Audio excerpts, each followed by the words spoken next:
मेरे गौस पाक जिलानी रदी अल्लाह ताला अन्हु तकरीर कर रहे थे तो बारिश आ गई। 70,000 का मजमू, और बगैर स्पीकर के तकरीर।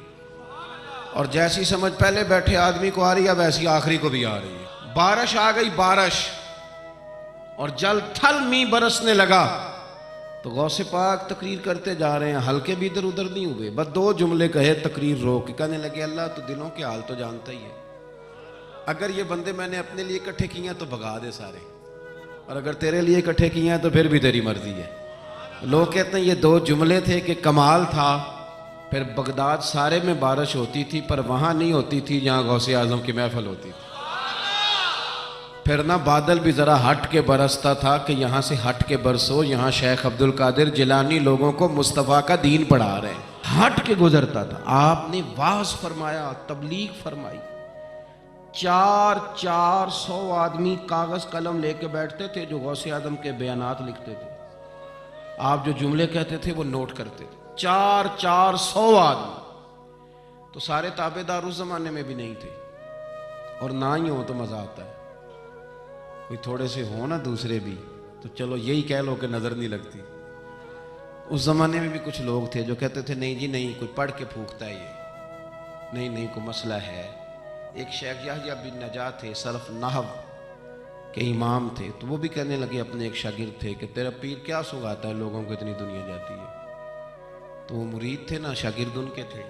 कहने लगे कोई नहीं हजरत साहब, ये कौन सा मुश्किल मसला, मेरे साथ चलें, चल के देख लें। तू अजय मेरा महबूब नहीं डिठा जिन्नू वेख के चन शर्मावे, आ ना चल देख लेते हैं, आ जा। तो शेख कहते मैं पहले दिन गया था मैं चेहरे पे कपड़ा डाल के, कोई देखे ना कि इतना बड़ा मुफ्ती भी किसी की तकरीर सुनता है। इमाम राजी कहते हैं इल्म भी हिजाब बन जाता है, नहीं तरबियत नहीं होने देता। बंदा कहता मैं पढ़ा लिखा ही बड़ा, अड़ जाता है। शेख याहया कहते हैं मैं चेहरे पे कपड़ा डाल के गया, पर जब गौस पाक की महफिल में बैठा, रब रसूल की बात सुनी, यूं लगा कि सारी बातें मेरी कर रहे हैं, ये मेरी तरबियत हो रही है। फिर कपड़ा आस्ता आस्ता सिरकने लगा। फिर मेरे दिल में एक दफ़ा ख्याल आया कि लोग देख लेंगे कि इतना बड़ा हो कि तू भी तकरीर सुनता। फिर मैंने कहा जिसने देखना है देखे। अब बस ठीक हो गया, गुलामी कर ली तो कर ली, आजम यहाँ ते लाइए ही ना, ते जे लाइए तो फिर तोड़ नहीं पाइए। देखना जिसने वो देखे। हजरत गौसे आजम रदी अल्लाह तआला अन्हु की महफिल में बैठा, कहते मैंने अजीब नजारा देखा। गौस पाक की तकरीर खत्म हुई तो इधर से 5 बंदे खड़े हुए। हुजूर चोर थे पर आपकी बात ने दिल साफ कर दी, आज के बाद पक्की तौबा करते हैं, मेहनत करके लोगों का माल भी वापस करेंगे। फिर 10 इधर से खड़े हुए। हुजूर बड़ा लोगों को लूटा, सताया, आबरू रेजी की, आज हम अमीर होके गरीबों के पैर पकड़ेंगे जाके।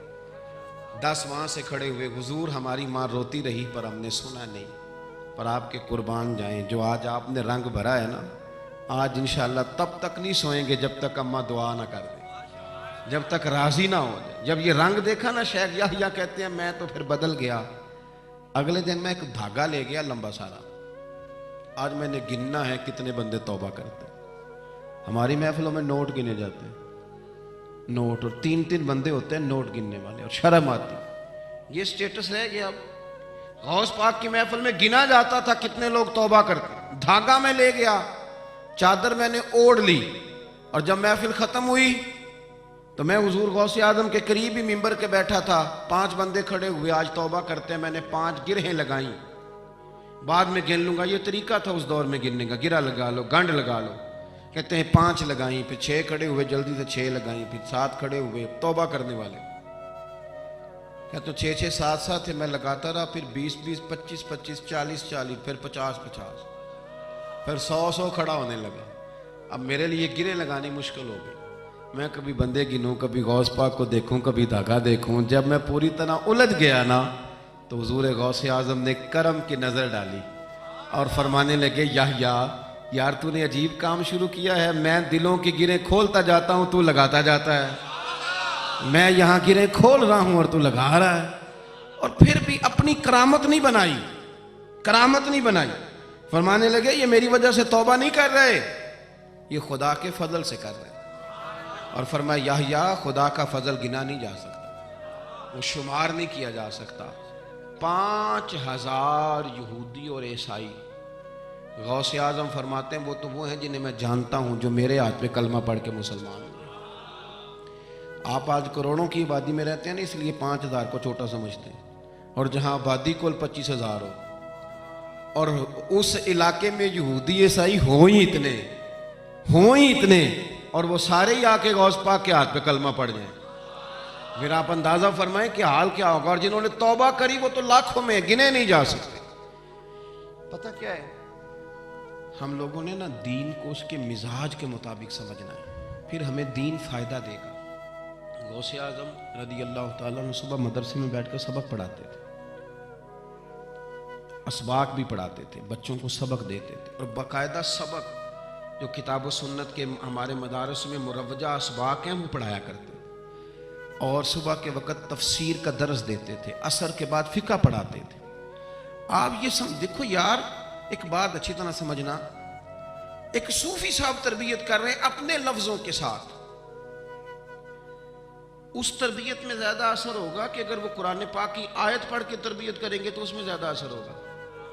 लोग समझते नहीं बात को, कहते हैं जी वो हजरत की बातें सुन के आए हूं। ओ भाई, हजरत अगर दर्स कुरान देंगे तो वो निकलेगा हजरत के मुंह से ही, पर पैगाम अल्लाह रसूल का होगा। वो तरबियत इस रंग में करें। अगर वो दर्स हदीस देंगे तो वो समझाएंगे हमें ही, पर पीछे जो बात होगी वो मदीने वाले रसूल की होगी। ये हमारे बुजुर्गों ने, इसको आप समझ लें कि तरबियत कुरान और सुन्नत है। हम अल्लाह वाले के पास जब जाते हैं तो वो हमें हमारी सोच के मुताबिक कुरान और सुन्नत की, हमारी अकल के मुताबिक तशरीह करके हमारे दिल में उतार देता है। इतना सा मसला है। अब गौस पाक सबक भी पढ़ाते, दर्स भी देते, हफ्ते में 3 तकरीरें करते, इतवार वाले दिन सुबह, जुमे वाले दिन सुबह और मंगल वाले दिन रात को 3 तकरीरें। ये जो मकसद होता है ना, मकसद ये बड़े इम्तिहान लेता है। गौसे पाक का जमाना, फुकदान सहूलियात का, और मकसद की लगन ये कि 70,000 बंदा आ गया तकरीर सुनने, और ये कि लोग आए हैं महीनों का सफर करके, कोई घोड़े पे, कोई ऊंट पे, कोई खच्चर पे, कि गौस पाक से बात सुनेंगे, अल्लाह दिल साफ करेगा। तकरीर भी तैयार थी और अपने बेटे का जनाजा भी तैयार था। जे सोना ही मेरे दुख विच रासी, किसी ने कान में कहा हुजूर जनाजा वही टाइम है, तैयारी हो गई और वही महफल का टाइम है, तो थोड़ा वक्त ना तब्दील कर लें। तो गौसे आजम फरमाने लगे, मेरा रब करीम जानता है ना कि ये वक्त लोगों के आने का है, तो अगर बेटे के लिए जनाब इज़राइल को भेजा है तो जिस बात में अल्लाह राजी है मैं भी राजी हूँ। हुजूर करेंगे क्या? फरमाया जनाजा तैयार लेके करके महफिल में आ जाना, मैं 4 तकबीरें पढ़ के पुत्र का जनाजा पढ़ा दूंगा, तुम मेरा बेटा रब रसूल के हवाले करना और मैं बैठ के लोगों को अल्लाह रसूल का दीन सिखाऊंगा। ये लगन है मकसद की, ये दर्द है। इस दर्द में लपेट कर जब लोगों को दीन पढ़ाया जाता है ना, तो फिर वो तकरीरें नहीं होती, फिर वो दीन रूहों तक उतर जाता है। इस दर्द के अंदर जब लपेट कर हुजूर गौसे पाक ने यानी मिंबर से उतरे और बेटे का जनाजा पढ़ाया, फिर मिंबर पे बैठ गए, फिर रसूलुल्लाह का दीन और जिंदगी सारी दीन पढ़ाया और सारी जिंदगी पैगाम दिया और अल्लाह के बंदों से प्यार किया, रब करीम के बंदों से मोहब्बत की। गौसे आजम रदी अल्लाह ताला अन्हु कश्ती जहाँ चलती थी ना दजला के किनारे, वहाँ खड़े थे तो एक गरीब आदमी रो रहा था। तो गौसे आजम रदी अल्लाह ताला अन्हु ने उसे बुला के कहा, क्यों रोते हो?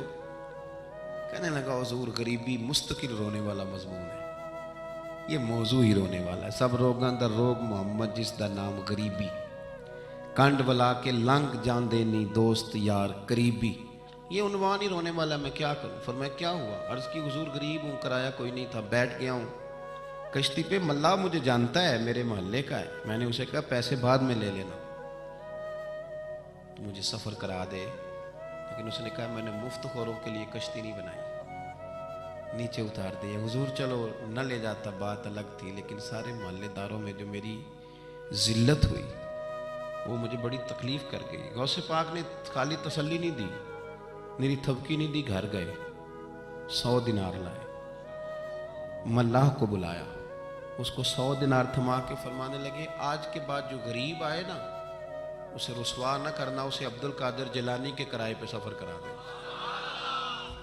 उसे अब्दुल कादिर जिलानी के किराए पे सफ़र कराना, ये किराया, और जब ख़त्म हो गया तो पैसे और भी दूंगा। लोगों से प्यार किया, अल्लाह के बंदों से मोहब्बत फरमाई, आने वालों का ख्याल रखा।